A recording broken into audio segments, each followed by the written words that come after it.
Hello everyone, म हजुरहरूलाई गराउँदैछु राजस्थान उदयपुरमा टुर। पहाडी इलाकामा घुम्न आइसकेको छु। म हजुरहरूलाई देखाउने छु। लास्टसम्म हेर्नु होला भिडियो। अनि सेयर, सब्सक्राइब, लाइक चाहिँ गर्न नभुल्नु होला। अनि कमेन्ट पनि साथमा। यो लोकेसन पनि बवाल रहेको छ, दामी छ। पहाडहरू देख्न सक्नुहुन्छ।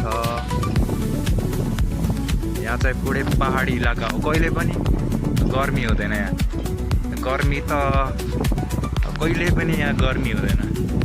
राजस्थानमा पनि यस्तो ठाउँ छ भन्ने म यहीँ आएर थाहा पाएको। पुरै टुरिस्ट एरिया हो। यहाँबाट गुजरात धेरै छैन, 150 किलोमिटर अगाडि गयो भने गुजरात पुगिन्छ। दिल्लीदेखि 850 किलोमिटर रहेको छ यहाँ आउनको लागि।